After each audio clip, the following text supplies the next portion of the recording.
নমস্কার বন্ধুরা, টুকি কিচেনে সবাইকে স্বাগত। আজ আমি আপনাদের হাঁস মাংস রান্না করে দেখাবো। আমাদের বাড়ির সামনাসামনি কোনো দোকানে হাঁস মাংস ছাড়াতে না যাওয়ায় হাঁসটা বাড়িতেই ছাড়ানো হয়েছিল। তো ছাড়ানোর পর মাংসটা অনেকটা লাল ধরনের ছিল। তো আমি দুঃখিত এই কারণে যে আমি ছাড়ানোর পর হাঁসটা আর আপনাদের ভিডিওতে দেখাতে পারিনি। আমি রান্নার জন্য বাকি জোগাড়গুলো করে নিচ্ছিলাম। আর মাংসটাকে প্রেসার কুকারে একটা সিটি দিয়ে সেদ্ধ করে নিয়েছিলাম। এইবারে সেদ্ধ মাংসটার জলটা ছেঁকে নিচ্ছি। আমি এই জলটা রেখে দেব, পরে ব্যবহার করব। তো এটাই হলো সেদ্ধ করা হাঁস মাংসটা। আমি রান্নার জন্য উনুনটা ধরিয়ে নিলাম। বন্ধুরা, হাঁস মাংস সবসময় পাওয়া গেলেও সাধারণত শীতকালেই হাঁস মাংস খাওয়া হয়ে থাকে, তাই এই শীতে একবার বানিয়ে ফেললাম। এবার কড়াই গরম হলে কড়াইতে দিয়ে দিলাম সর্ষের তেল। আর তেল গরম হলে তেলের মধ্যে আলুগুলো দিয়ে ভালোভাবে লাল লাল করে ভেজে নেব। আর আলুর মধ্যে দিয়ে দিচ্ছি পরিমাণ মতো লবণ আর হলুদ। অনেকে হয়তো ভেবে থাকেন হাঁস মাংসে একটু অন্যরকম গন্ধ থাকে, তো এইভাবে একবার রান্না করে দেখুন, কোনো গন্ধও থাকবে না আর খেতেও খুব সুস্বাদু হবে। তাই আপনারা স্কিপ না করে পুরো ভিডিওটা দেখতে থাকুন আমি কিভাবে এই হাঁস মাংসটা বানাচ্ছি। আর আপনাদেরও একবার এইভাবে বানিয়ে খাওয়ার অনুরোধ রইল। এপাশে আলুগুলো ভাজা হয়ে গেছে, তাই আমি আলুগুলো তুলে নিচ্ছি। আর ভিডিও যদি আপনাদের ভালো লেগে থাকে তাহলে প্লিজ চ্যানেলটি সাবস্ক্রাইব করে আমাকে সাপোর্ট করবেন।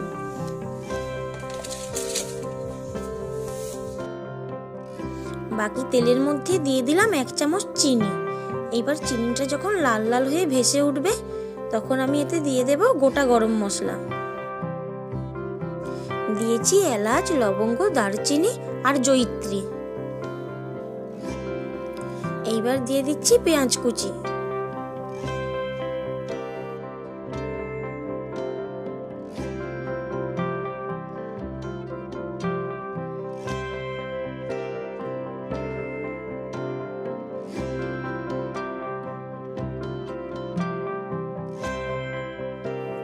একটু নাড়িয়ে নিলাম।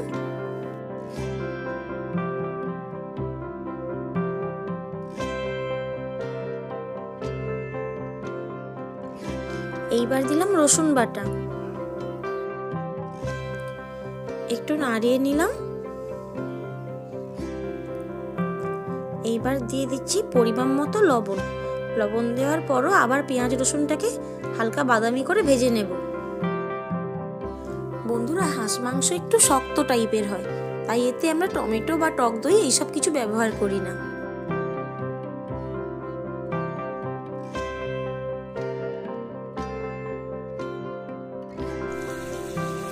এইবার দিচ্ছি কালারের জন্য 1 চামচ কাশ্মীরি লঙ্কার গুঁড়ো। তারপরে দিচ্ছি আদা বাটা। আমার আদাটা একটু বেশি পরিমাণে বাটা ছিল, তাই আমি অর্ধেক দিলাম। আদাটাকে মশলার সঙ্গে ভালোভাবে কষিয়ে নিচ্ছি। তারপরে দিচ্ছি লঙ্কা বাটা। আমি লঙ্কাটা শিলনোড়াতে বেটে নিয়েছিলাম, আপনারাও পারলে শিলনোড়াতে বেটেই দেবেন। লঙ্কা গুঁড়োর পরিবর্তে বেটে দিলেই এই রান্নার টেস্ট ভালো হয়। এইবার দিচ্ছি পরিমাণ মতো হলুদ গুঁড়ো।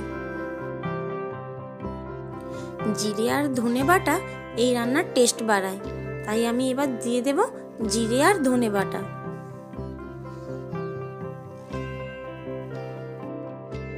আবারও ভালো করে মশলাটা কষিয়ে নিলাম।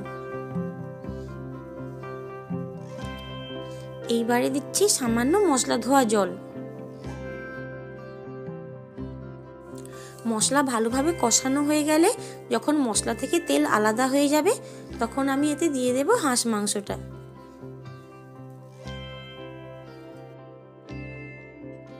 তো আমি হাঁস মাংসটা দিয়ে দিয়েছি। এবার হাঁস মাংসটাকে ভালো করে মশলার সঙ্গে কষে নেব।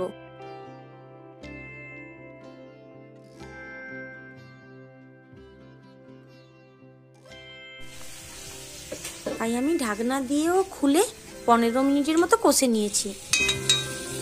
আর মাঝে একবার একটু জল ব্যবহার করেছি।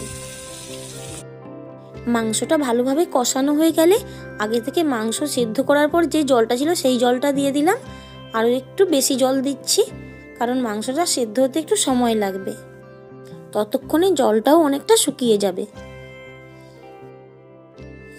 যখন ঝোলটা ফুটে উঠেছে তখন আমি ভেজে রাখা আলুগুলোও দিয়ে দিলাম। এইবার যতক্ষণ আলু ও মাংস ভালোভাবে না সেদ্ধ হয় ততক্ষণ রান্না করে নেব।